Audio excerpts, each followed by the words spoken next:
Halo guys, izin belum bisa on cam ya. Oke, suaraku terdengar ya? Terdengar kan ya?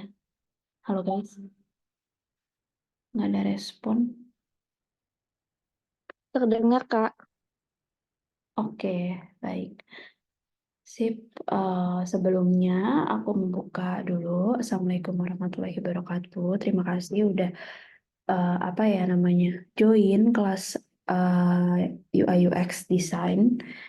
Nah, di hari pertama mungkin kayaknya basic dulu ya yang perlu kalian tahu adalah apa sih itu UI UX gitu kan. Mungkin dari kalian juga mungkin ada yang udah pernah dengar tapi pasti ada juga yang belum tahu juga kan gitu. Jadi kita bahas sedikit mengenai apa sih itu UI UX karena kayaknya lagi happening banget kan. Sekarang tuh kayak lagi banyak gitu eh, pelatihan atau bootcamp UI UX, digital marketing dan lain sebagainya. Oke, bentar ya.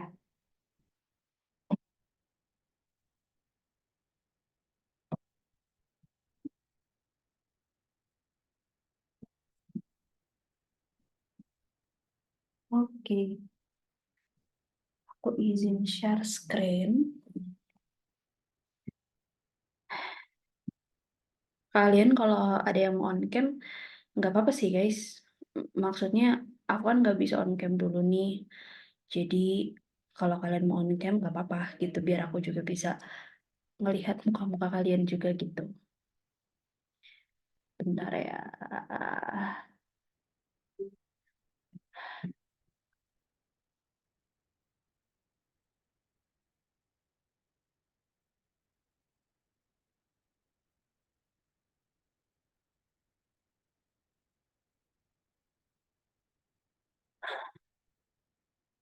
Oke, jadi diharapkan untuk kelas ini tidak ada yang boleh screenshot ya.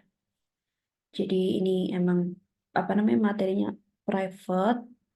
Jadi nggak boleh ada yang screenshot, nggak boleh disebarin. Jadi ini hanya yang ikut aja gitu, yang tahu materinya. Itu sih peraturannya. Oke. Nanti kita perkenalan di akhir kali ya. Jadi ini karena waktunya sejam, takutnya nggak cukup gitu kalau perkenalan dulu. Jadi kita lanjut ke materi aja.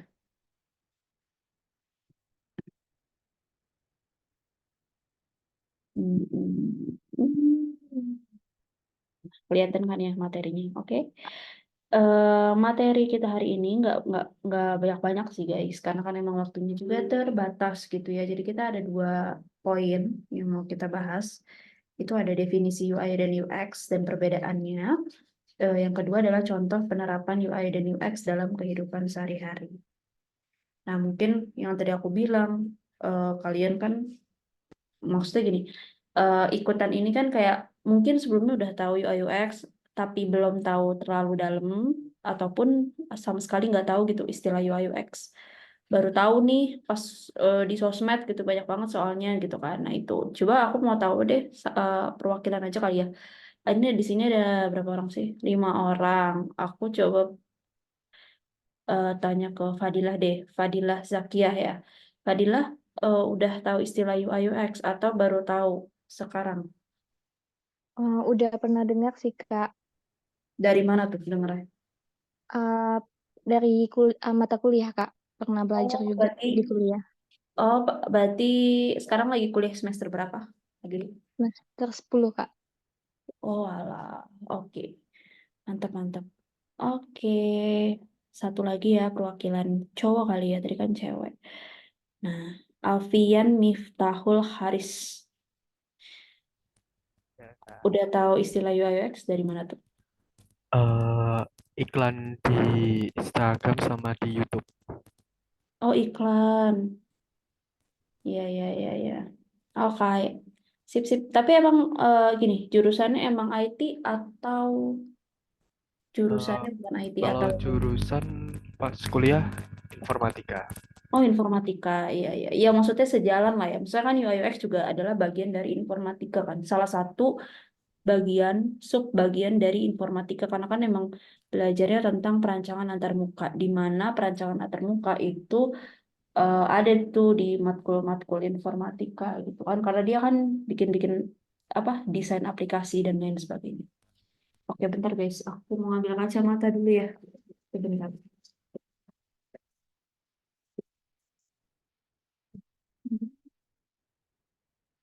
Guys.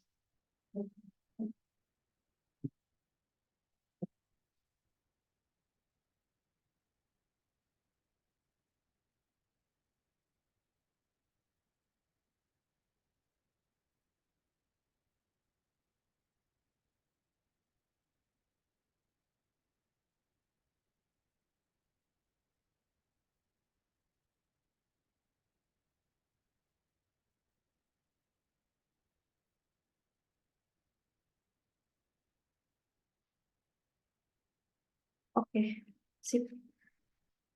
Mm. Nah, eh kita langsung mulai. Yang pertama, oh ya, tadi terima kasih ya Fadila sama Alfian. Definisi UI dan UX dan perbedaannya. Oke. Karena tadi kan aku udah nanya ke Alfian sama Fadilah gitu ya. Mungkin dari sini kan belum tahu gitu ya UI UX itu apa, dan atau mungkin baru taunya dari iklan gitu.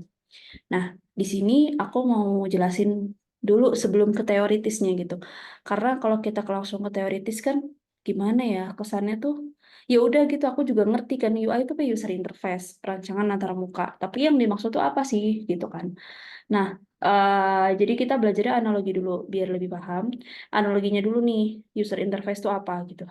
Biar mudah kalian pahamin. Misalkan ini cewek nih ya, pergi ke rumah pacarnya gitu kan. Ketika mau ngedate atau apapun itu ya, pasti kan kalian kalau misalkan mau ngedate atau nggak mau ketemu ibunya pacar gitu ya, itu kan pasti maunya penampilannya bagus kan. Nggak mungkin dong kayak jelek penampilannya, kan pasti mau terlihat cantik ya. Udah otomatis tuh.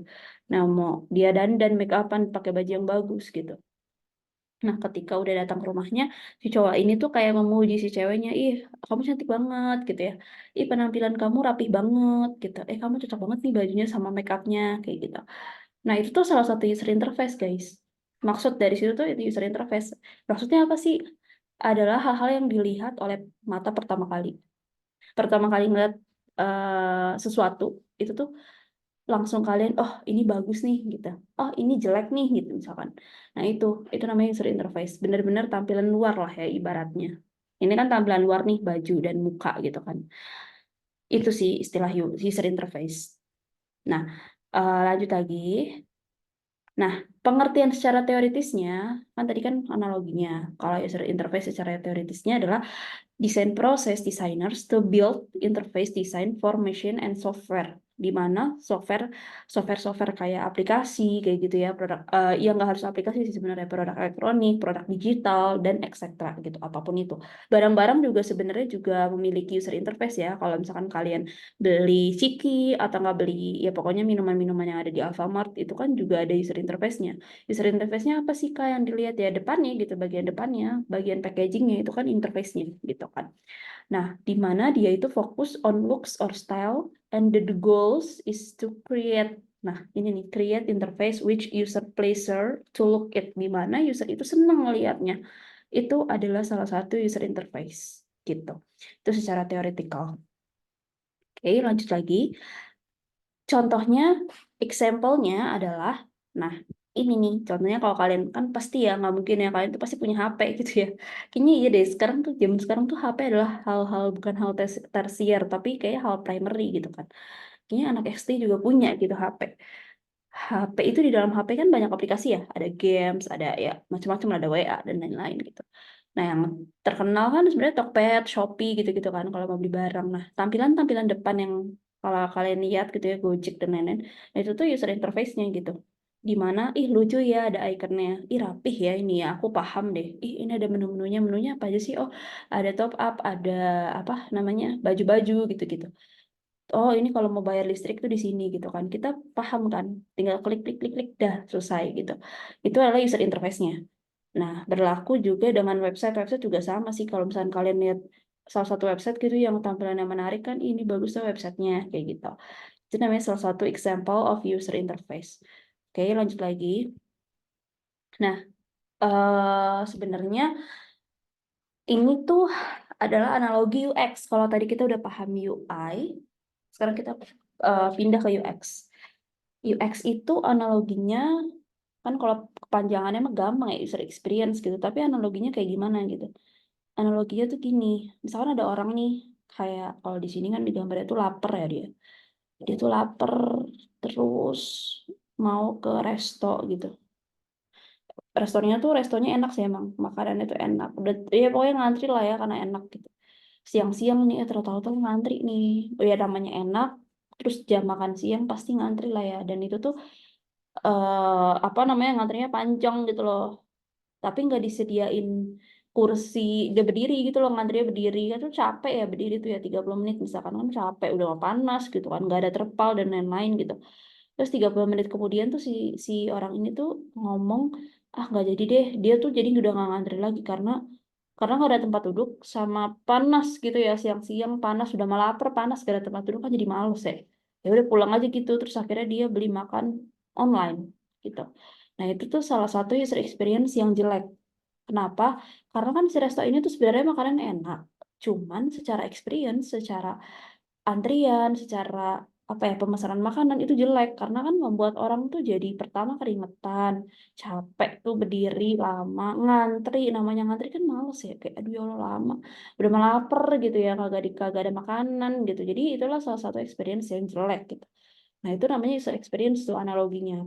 Nah lanjut lagi, kalau secara theoretical, itu user experience design is the process designers to create product, sama-sama create product, tapi bedanya adalah that provide easy to use dan not confusing when user use the product.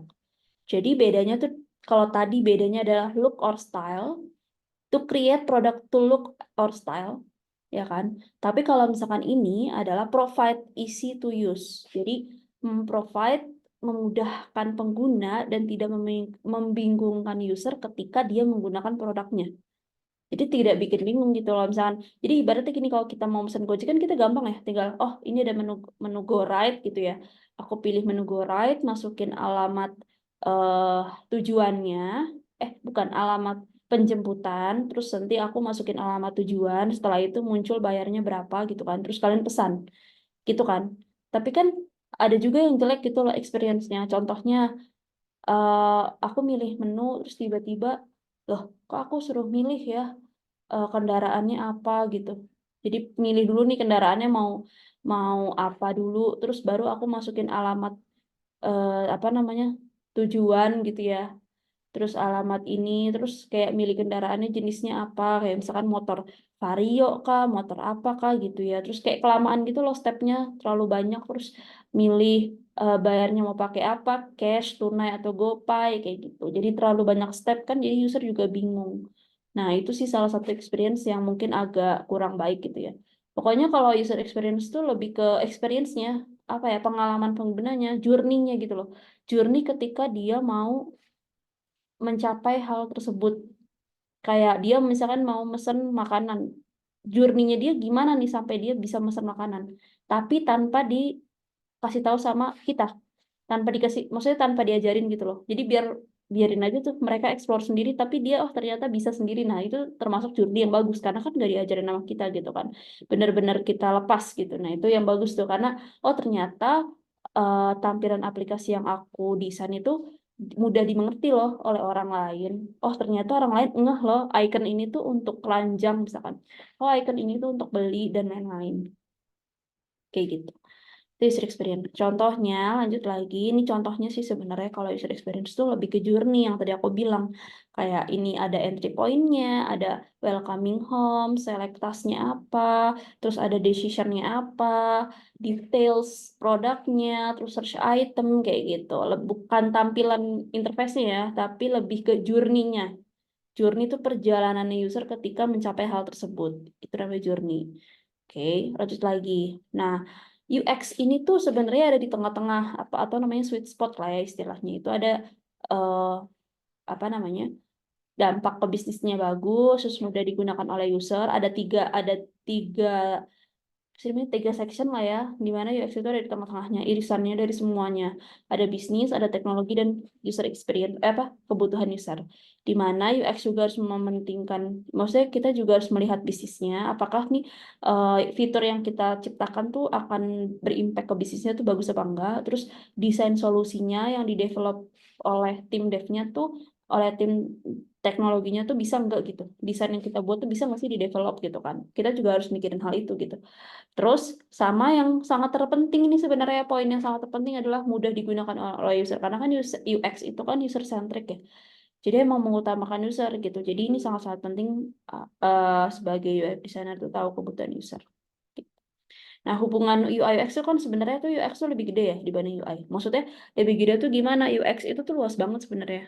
Nah, UI itu adalah bagian dari UX. Jadi kayak makanya kan rata-rata UI or UX sebenarnya tuh ya nggak bisa dipisahkan sih. Mereka tuh satu kesatuan. Tapi kan memang beberapa perusahaan ya namanya perusahaan gede gitu ya, pasti maunya tuh, jadi kalau udah perusahaan gede tuh pasti ada orang yang spesialisnya. Misalkan UI spesialis, UX spesialis gitu. Tapi di mana tuh mereka tuh emang pasti bekerja sama guys, nggak mungkin bisa-bisa. Pasti kayak mereka tuh pasti sering ngobrol juga antara UX ataupun UI-nya, karena yang nggak bisa dipisahin gitu. Udah apa namanya? Udah lengket lah ya, kayak work closely banget gitu. Itu UX dan UI. Ya walaupun sebenarnya sama-sama aja sih, maksudnya berimpact juga. Makanya banyak banget lowongan kerja UI or UX karena mereka mau dua-duanya. Kadang kalau ada juga yang UI-nya doang gitu kan. Kalau perusahaan yang gede sih salah satu sih. Cuman kalau perusahaan yang masih berkembang, pasti mereka itu nyarinya dua-duanya gitu, yang bisa dua-duanya. Nah ini kesimpulannya lah ya. UX itu proses, UI itu visual. Itu kesimpulannya. Simpelnya gitu aja deh. Kalau UI itu visual, kalau UX itu prosesnya. Nah, ini kalau kalian tuh harus tahu ya, kalau misalnya memang mau nyemplung di sini tuh, si bapak ini tuh Donald Norman tuh bapak UX ya, bapak UX, karena dia yang memperkenalkan istilah UX. Desain, yang bikin buku juga, yang bikin teori-teori itu dia gitu. Jadi dia ya sebagai profesornya lah gitu lah ya. Nah, ini ada beberapa apa ya namanya subsection yang mungkin nanti dipelajarin kalau emang kalian mau mendalami gitu ya. Sebenarnya kalau kata orang, kalau ada yang bilang UI UX mah gampang, cuma drag and drop doang. Kagak. Itu aku nggak setuju banget sih. Maksudnya kayak aku sangat-sangat kayak nggak bisa nih kayak gini, karena pada dasarnya aku awalnya tuh mikir gitu. Maksudnya kayak kan aku dulu juga IT ya, tapi aku peminatannya ke UI UX. Nah, aku kira itu cuma desain doang awalnya. Ya, karena kan aku belum terlalu dalam ya mempelajari ini. Oh, gampang deh cuma desain. Ya Allah, ternyata kayak ya Allah, ini nggak cuma desain sih, ini beda sih. Kayak pas udah nyemplung, ya Allah, kok ternyata banyak yang dipelajarin ya, berat banget ya gitu. Sampai kayak oh ternyata luas banget gitu loh. Bener-bener luas sih guys. Bener-bener kayak UI itu ada branding, typography, layout, graphic design, interaction design, dan mungkin ada lainnya gitu ya. Nah, kalau UX juga ada IA, informasi arsitektur, kita juga harus ngerti content development, user persona, user testing. Ternyata desain tuh nggak hanya drag and drop, karena kan desain itu sebenarnya nggak bisa dihitung pakai angka. Maksudnya gimana ya, desain itu subjektif sih menurut aku. Kalau yang bisa dihitung pakai angka tuh kayak data, itu pasti bisa dihitung pakai angka ya. Dia kan kuantitatif. Data analis kayak gitu-gitu, outputnya tuh bisa dilihat gitu ya. Tapi kalau desain tuh nggak bisa diukur guys. Bisa jadi kalau di aku jelek, di orang lain bagus gitu, atau enggak di orang lain jelek, di aku, menurut aku oke kok gitu, tapi menurut orang lain enggak, aku nggak suka warna ini karena jelek gitu kan. Misalkan kayak gitu, karena subjektif. Nah, gimana caranya biar biar nggak subjektif? Makanya ada testing. Makanya kan di step-step ya, nanti kalau kalian nanti dipelajarin gitu ya, nanti ke depannya itu pasti ketemu namanya design thinking. Di mana di design thinking itu ada yang namanya satu step tuh testing di terakhir kalau nggak salah. Di terakhir, satu step terakhir tuh dia testing. Nah, itu tuh ya wajib gitu loh. Wajib dilakukan, karena balik lagi kalau desain nggak di testing tuh subjektif guys, nggak bisa. Mau misalnya nih ada pilihan A B, itu tuh bisa aja jawabannya banyak yang A banyak yang B gitu, tapi kita nggak tahu alasan ini orang kenapa pilih A kenapa pilih B gitu. Makanya harus ada testing. Nah, testing itu adalah membuat desain menjadi objektif secara data, by data. Ada partisipannya. Oh, kalau target user kayak gini ternyata banyak loh yang memilih desain A. Oh, kalau target user kayak gini banyak loh yang memilih desain B kayak gitu. Aduh, ini berisik banget ya petasan. Terus kayak gitu gitu. Lanjut. Nah, contoh penerapannya tuh kalau dalam kehidupan sehari-hari sebenarnya gampang ya. Ya contohnya museum deh guys. Museum tuh nih kalau kalian pasti pernah ke museum nggak atau nggak pernah deh? Kayak pernah lah ya. Maksudnya at least kalau nggak pernah pasti tahu museum kan ya pasti tahu lah. Museum kan kayak ya museum gitu ya barang-barang antik atau enggak foto-foto jadul zaman dulu atau enggak ya apapun itulah ya museum-museum sekarang kan bagus-bagus. Itu kan kalau dilihat dari luar kan kayak seni banget ya. Kayak oh ini bagus nih barangnya atau enggak ini lukisannya oh sejarahnya gini loh. Oh sejarahnya gini oh aku jadi tahu 1945 tuh adalah hari kemerdekaan Indonesia. Oh kayak gini loh gila ya perjuangannya nggak main-main kayak gitu. Jadi kita tahu tuh kayak kebiasaan. Aduh, aduh, duh. Guys, pasti kedengeran deh guys. Sumpah ini petasan gede cepet banget. Ya Allah, ya Rob, bener ya. Ini pasti berisik deh. Ini anak-anak nih. Bener-bener ya manusia. Maaf, maaf, maaf. Aduh, petasannya kencang banget. Aduh, oke lanjut. Aduh, tadi di mana? Di museum. Aduh, di museum. Museum, nah ini kan UI-nya ya. Kalau tampilan depan ini yang bagus-bagus gitu, yang bisa dilihat oleh mata. Oh iya, ini lucu-lucu gitu ya, barang-barang antik dan lain atau enggak lukisan gitu kan. Nah, tapi kalau UX itu adalah ininya apa ya namanya? Kalau kalian ke museum tuh kayak pasti nemu gini kan, ada pintu masuk nih, ya kan pintu masuk arah ke sini. Biasanya tuh diarahinnya kayak ada panahnya gitu atau enggak entah panah atau enggak kayak tulisan section 1 gitu atau enggak section 1 pendahuluan. Oh gimana pokoknya nanti kalian tuh akan mengikuti alurnya gitu loh. Kayak galeri 1 nanti masuk ke sini, nanti ada panah lagi masuk galeri 2. Oh, ternyata di galeri 1 tuh misalkan gini, penjajahan Belanda pada tahun sekian gitu kan. Kan dijajah Belanda kan Indonesia. Terus pas masuk ke galeri 2 penjajahan oleh Jepang kayak gitu ya pada tahun sekian, nggak tahu dah. Terus nanti ada toilet nih, kalau misalnya kalian mau ke toilet, oh itu tuh ada toilet, ada tanda panah-panahnya gitu kan, ada logo toiletnya. Terus kalau misalkan berarti yang di terakhir itu di pintu keluar tuh adalah misalkan kemerdekaan Indonesia 1945 karena kan merdeka kan akhirnya. Kayak ada alurnya, ada ceritanya gitu sampai masuk keluar gitu kan. Ada biasanya ada tulisan keluar atau enggak out gitu, gitu kan. Nah, itu UX-nya tuh guys. Jadi orang tuh pas masuk ke sini nggak bingung kayak aduh pintu keluarnya mana ya, aduh toiletnya di mana ya, ya udah tinggal ngeliat aja di atas tuh oh iya toilet kayak di mall lah istilahnya, oh itu toilet ya udah kita masuk yuk gitu. Nah itu adalah salah satu UX yang baik kayak gitu. Nah ini ya biasa lah ya, ini mah kayak kalau kalian tahu saus tuh saus Heinz, enak tau saus Heinz tapi emang ada beberapa yang tidak enak gitu ya UX-nya. Kalau yang tidak enak tuh adalah yang botol. Ini kan botol mah bagus ya UI gitu. Tapi botol tuh kalau udah habis tuh gimana coba cara ngeluarinnya? Biasanya sih kalau aku pakai air, terus dikocok-kocok-kocok-kocok sampai bersih, sampai pokoknya sampai dia nempel-nempel semua terus nanti dikeluarin kan bersih ya. Nah, itu kan sebenarnya UX-nya jelek ya. Nah, kalau ini kan UX-nya ya menurut aku sih bagus ya karena dia kan diberdiriin terus. Jadi mau nggak mau tuh abis gitu loh jatuh ke bawah si saus-sausnya daripada harus di cerot-cerot kayak gini nih yang UX tuh kan susah banget nih kayak aduh. Nah kalau ini kan tinggal dipencet keluar gitu kan sebenarnya itu. Nah ini juga sama, kalau ini tuh kalau aku lebih memilih jalan yang cepat. Kalau aku nih sebagai user karena lebih cepat. Kalau ini tuh iya desainnya bagus nih tapi lama untuk nyampe ke ujung sini harus muter dulu jalan dulu nih. Kalau aku sih milih yang ini ya walaupun jalannya jelek sih. Nah itu sih salah satu perbedaannya. Ini juga sama. Ini bingung banget nih, duanya ada dua, satunya ada dua. Gitu. Yang mana yang benar nih, yang mana yang mau dipencet, kayak gitu. Nah, ini referensinya kalau kalian emang mau belajar-belajar, ya, tapi apa namanya, nggak boleh di ini, gitu sih sebenarnya. Itu ini aku kasih basicnya dulu ya, maksudnya jangan langsung jump to the materi kan nanti ada waktunya gitu. Ya kalian at least tahu dulu sih basicnya, atau nggak kalau apa belajar UI UX tuh di mana gitu. Sebenarnya tuh banyak banget sih guys. Kalau kalian tahu tuh sekarang tuh course tuh banyak banget yang gratis. Manfaatin itu sama gimana ya kalau jadi UI UX tuh memang harus bisa Figma sih kan emang salah satu tools utamanya kan Figma. dan mau nggak mau tuh harus bisa ngedesain. Maksudnya ya oke lah kalau emang mau jadi UX design tuh nggak pinter ngedesain UI itu nggak apa-apa. Cuman kan kalau awal-awal fresh graduate dulu tuh aku emang at least kita nggak harus ini deh, nggak harus jago semuanya, tapi bisa dulu semuanya. Jadi bisa untuk UI, oh ketika UI ini bisa gitu loh, bikin frame, bikin nggak tampilan aplikasi satu frame tuh bisa gitu. Tapi nggak harus mahir, yang penting bisa dulu gitu.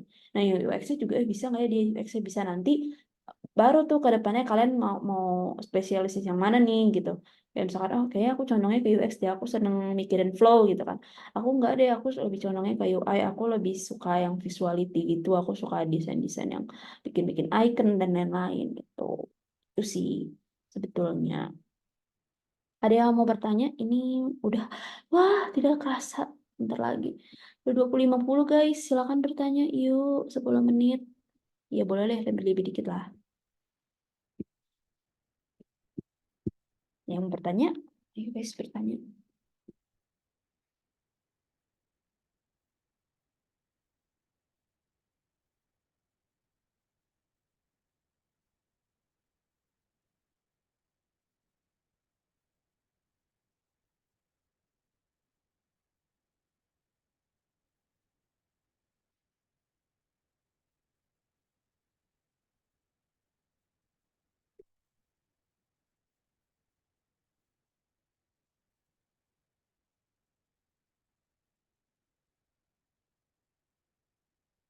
Boleh yuk ada yang mau bertanya.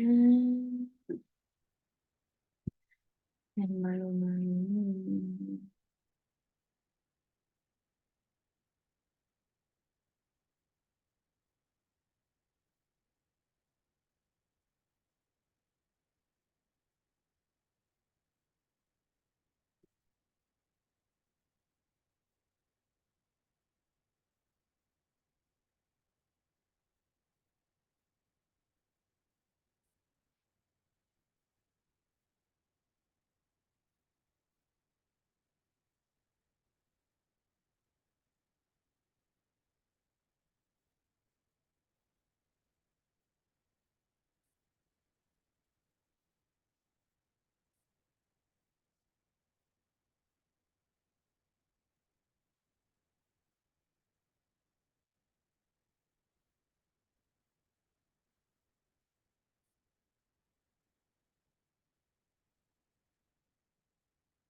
Ini ada yang mau bertanya, kayaknya ada yang bertanya deh. Oh ini nih ada nih, maaf ya. Aku baru baca.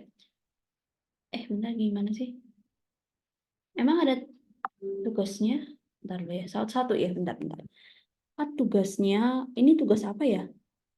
BMZY, BEMZI, siapa sih BEMZI? Tugas yang mana? Coba-coba kita baca lagi. Tas di free class-nya, Kak. Oh, ada disebutkan di itunya ya. Di apa namanya? Di modulnya apa gimana? Tasnya apa tuh? Kalau awal-awal sih aku belum ada tas sih. Cuman barangkali ada tas dari apa namanya? Ini loh, Eduwork-nya. Kayak di apa website atau di modulnya gitu ada ada tasnya nggak tahu sih. Aku kan nggak bisa ngelihat ya, maksudnya kayak nggak bisa ngelihat di sisi murid gitu. Ada tasnya nggak? Kalau nggak ada sih, sebenarnya untuk saat ini belum sih, nggak ada tasnya dulu sih. Gitu. Kecuali memang eh, apa ya di modulnya ada gitu. Gimana sih? Kayak kalau misalkan itu tuh di tampilan dashboardnya, nah itu tuh ada tas yang harus kalian kerjain. Nah itu aku nggak tahu karena aku nggak bisa ngelihat dari sisi murid kan. kayak gitu. Terus Kak mau nanya, bentar gimana? Kak mau nanya biasanya aplikasi yang digunakan apa aja ya buat bikin UI-nya? Oh, Figma. Figma doang sih kalau aku jujur, beneran deh. Aku nggak ada yang lain-lain guys, Figma doang. Karena Figma sudah all in semua di situ, ada semua, beneran. Pokoknya Figma, udah titik. Nggak ada yang lain-lain soalnya. Gitu. Kak, cara membuat UI bergerak kayak tadi gimana ya UI bergerak? Oh enggak, tadi mah GIF guys. Mana nih Bayu? Tadi mah GIF, bukan aku yang bikin kok. Tadi GIF kok aku. Itu tadi yang menggerak sendiri karena GIF ya BTW. Kalau untuk bergerak-gerak mah sebenarnya ya bisa sih, cuman itu udah menurut aku sih untuk kalian kan masih baru banget ya. Maksudnya basically banget, nggak usah memperhatikan itu sih. Yang penting bisa diklik aja dulu kayak misalkan dari sini oh nanti arahnya kemana gitu. Kalau masalah animation dan lain itu tuh udah kayak kalau udah kalian spesialisasi, maksudnya gini, kalau emang kalian mau jadi UI designer, yaitu wajib dipelajarin kayak animation atau interaction designer gitu. Tapi kalau misalkan kalian baru-baru sih, menurut aku at least bikin dulu aja desainnya. Masalah nanti gerak mah nanti aja. Itu kan maksudnya bisa berjalan by waktu gitu. Oh, gitu sih kalau yang aku dulu terapin ya. Karena gini guys, yang penting tuh kalau menurut aku ya, untuk belajar tuh konsepnya dulu sih. Karena gini, kalau udah tahu konsepnya, mau se projectnya itu susah. Kan itu kan kalau misalnya kita UX kan per project ya, bisa kayak ada, bukan per project sih, kayak project itu beda-beda gitu. Misalnya nanti kita mau bikin fitur A B C D A B C D A B C D kan fiturnya macam-macam. Misalnya kita pindah pindah company misalnya dari finansial ke edutech gitu ya, otomatis tuh yang tadinya kita bikin mobile banking misalkan, terus kita pindah ke edutech kayak ruang guru kan beda tuh bisnisnya, beda banget dong. Kayak ada materi apa sih namanya kalau ruang guru tuh ada SD, SMP, SMA, kita ada video, materi di download dan lain-lain. Nah, itu kan flow-nya udah beda banget. Tapi kalau kita tahu konsepnya udah pasti bisa. Konsep pengerjaannya ya maksud aku. Konsep kita ngapainnya gitu loh. Kayak, oh sebagai UX tuh saya harus, misalkan contoh, saya harus bikin flow dulu. Oh saya harus benchmark dulu. Nah itu tuh maksud aku. Jangan mikirin kayak, oh nanti animasi bergeraknya kayak gimana ya. Enggak kayak gitu. Tapi harus tahu dulu konsepnya. Masalah kayak gitu mah nanti gitu, itu pernak-pernik kan sebenarnya. Kayak kalau kalian emang udah mahir, udah emang UI design banget, nah nggak apa-apa. Cuman kalau awal-awal kayaknya menurut aku yang tadi konsepnya dulu kalian pahamin. Ketika nanti proyeknya beda itu gampang ngerjainnya, karena udah tahu mappingan apa harus ngerjainnya gimana gitu. Itu aku dari graphic design mau ke UI UX Kak, better belajar UI dulu tuh. Menurut aku UX sih. Ya UI bisa. Ya sebenarnya gini, sebenarnya bisa paralel ya guys. Jujur bisa paralel. Bener nih bisa paralel. Cuman eh karena gini, kan tadi sebelumnya graphic design ya si Nabila nih. Otomatis dong kalau graphic design desainnya bagus. Yakin aku. Nggak mungkin desainnya jelek dia. Udah tahu graphic designer. Graphic designer kan UI banget tuh, apa ya tampilan banget. Nah, menurut aku kalau mau mau bukan pindah sih ya ibaratnya kayak mau belajar UI UX, menurut aku UX-nya dulu aja baru UI-nya. Maksudnya gini, kalau UI kan kamu udah handal gitu ya, udah bisa lah ya istilahnya kayak graphic designer kan emang bikin-bikin gitu juga. Ya kan gak jauh beda gitu lah desainnya, cuman bedanya adalah ini desain aplikasi. Nah, yang menurut aku dalamin aja dulu konsep UX-nya. Menurut aku ya, karena UI UX tuh nggak hanya desain kan, dia tuh nggak hanya desain, beda sama grafik, dia tuh mikirin flow guys, flow. Flow-nya tuh yang bikin sulit tuh menurut aku. Karena kalau langsung ngedesain tanpa kita nggak mikirin flow nantinya berantakan. Nanti bingung. Jadi flow-nya dulu bikin, oh nanti ini mau kemana, konsepnya dulu, baru udah dibikin UI-nya. Ya, sketsa dulu lah ya, baru nanti bikin yang bagusnya gitu. Iya kok, Figma beginner friendly kok. Figma gampang kok. Intinya, Figma itu kan sebenarnya sebuah tools ya. Sama kok kalau kalian ini loh, tools apa ya? Adobe, pernah kan pasti ya? Adobe atau enggak apa yang dulu tuh ya lupa ya, XD, bukan Adobe XD, apa tuh, apa ya namanya, Corel kalian tuh Corel nggak, Corel Draw, nah itu tuh mirip tahu maksudnya, kayak sebenarnya tools desain aja Figma tuh sama, satu dua Corel satu dua Adobe, sama kok, ada pensilnya, ada pennya, ada framenya gitu-gitu sama. Cuman yang membedakan adalah kalau di Figma itu lebih ke desain aplikasi gitu kan. Kalau misalkan Corel kan bisa untuk desain banner gitu-gitu kan. Tapi kalau misalkan ini emang desain aplikasi kayak website, terus tampilan aplikasi gitu-gitu. Sebenarnya kalau tools mah bisa sih dipelajarin sendiri. Menurut aku ya. Karena Banyak banget sekarang tutorialnya. Kalian lihat tutorial terus pasti bisa deh kayak ngikutin aja tutorial. Oh, ntar nanti klik ini, klik ini. Yang penting tuh konsistensi belajar, latihan. Karena gini, gimana kita caranya mahir dalam sebuah tools? Bisa kan? Bisa karena terbiasa kan? Nggak mungkin nggak bisa sih. Bisa, semua orang bisa kok main Figma. Cuman pasti ada yang nggak bisa gitu. Oh, nggak ngerti nih aku. Karena dia nggak biasa. Kalau orang udah biasa main Figma, bahkan hafal tuh shortcut. Tanpa ngelihat dia, tanpa apa tuh, kalau misalkan itu tuh copy paste gitu udah pakai shortcut yang C, V, G. Tuh, ini misalkan grouping atau gimana-gimana udah mahir banget. Udah cepet lah intinya. Misalkan kalau orang baru mah 15 menit jadi. Kalau orang mahir mah udah 1 menit atau 2 menit udah jadi. Kayak gitu. Sebenarnya latihan sih. Itu tuh kayak proses lah ya. Nggak mungkin instan sih, nggak mungkin. Itu proses guys. Tapi harus konsisten. Gitu. eh Inspirasi desain-desain. Oh iya, iya kok aku dari Dribble, dari Mobin. Kalau color palette tuh dari Color UI, kalau nggak salah Color Gradient, colorui.com, kayak gitu-gitu sih aku. Terus dari Dribble juga iya, dari Mobin juga iya, banyak sih guys sebenarnya. Aku juga ngeliat Dribble, oh kadang kalau warna-warna, oh iya ini cocok nih gitu. Kan sebenarnya kan tiga ya, tiga prinsip ATM, amati, tiru, dan modifikasi aja udah. Sebenarnya nggak apa-apa niru tuh, cuman satu jangan ngejiplak. Kalau ngejiplak kan sama persis. Jangan ubah deh ininya jadi bentuk oval, jadi bentuk bintang kayak gitu, modifikasi gitu kan.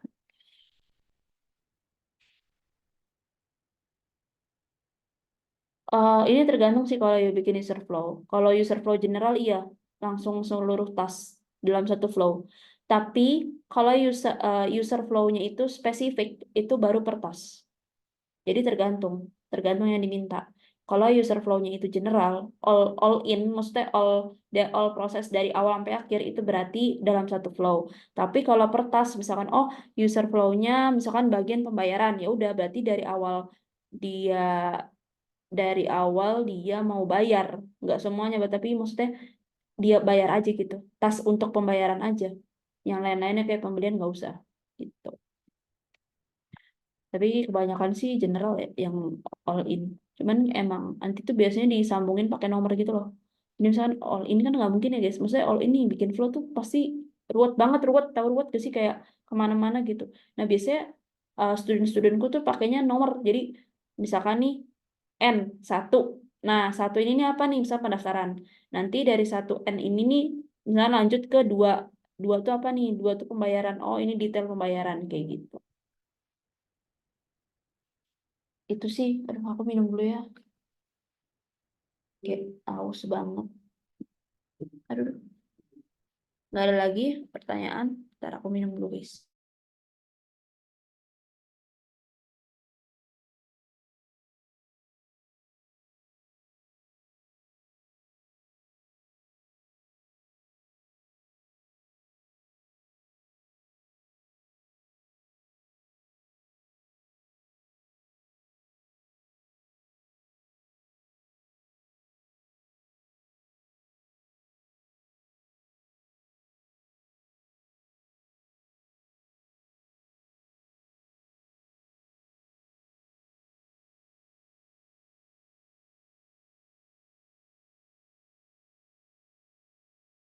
Oh, karena ini udah jam 9, mungkin kita udahin dulu ya guys ya.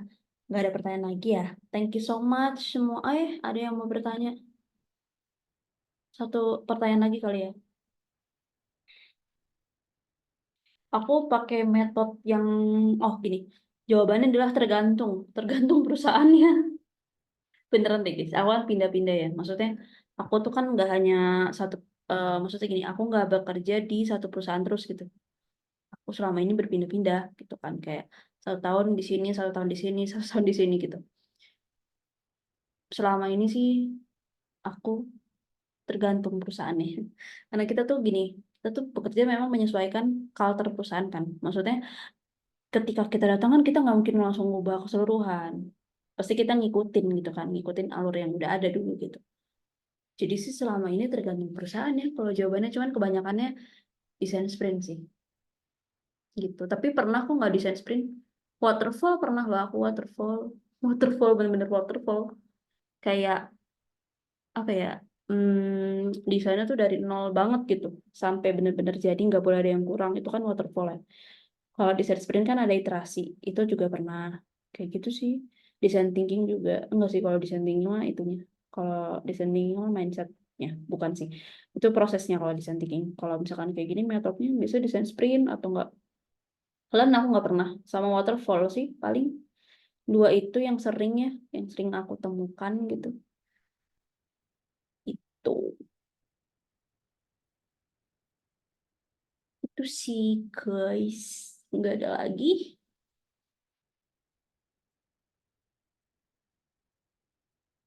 Oke, kalau nggak ada aku